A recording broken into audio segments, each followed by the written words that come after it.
Do you ever go to make a cake and then you go, oh no, I've got no eggs?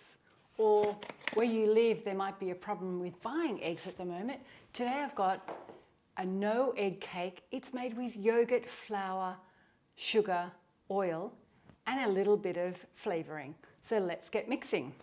My name's Sue, and this is Sue Marie P, and I like sharing my recipes and what I like to eat with you. So in the bowl here, I've got white spelt flour, 200 grams or 1.5 cups. You can use any type of flour. I haven't tested it with gluten-free flour. I've got 3 teaspoons of baking powder. I'm going to whisk those together.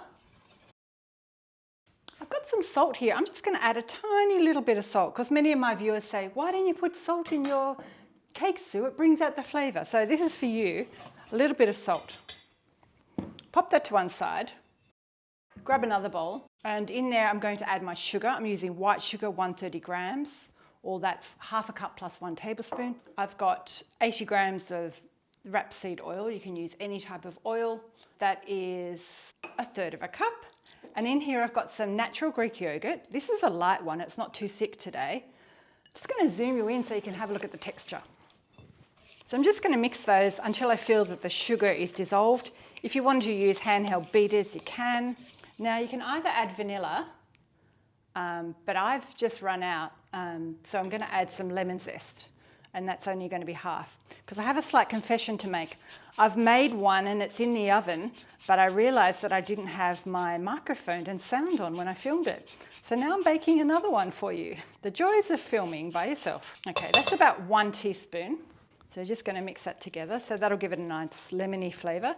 And if you've got a flavoured yogurt in your house, like a vanilla yogurt or a berry yogurt, you could also add that. So I'm popping in all that flour mix, just mixing that until I see no lumps or flour bits. I'm not mixing it too heavily. I should be folding it actually. The oven is on because the other one's in there. So if you're making this at home, preheat your oven about 10 minutes before you want to bake. And make sure the oven is on 160 fan, and as usual I'll pop the Fahrenheit temperatures above.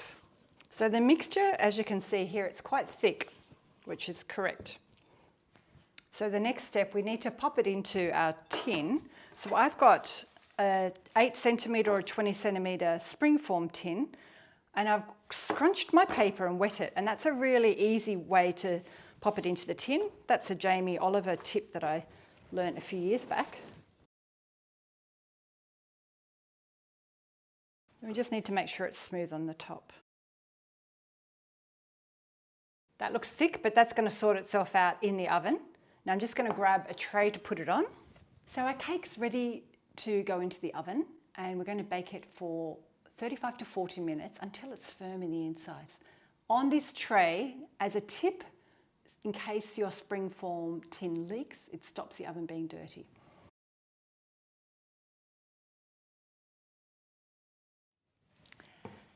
So my no egg yogurt cake's all cooked, and it's been cooling on the bench for a couple of hours, and it did only take 40 minutes today.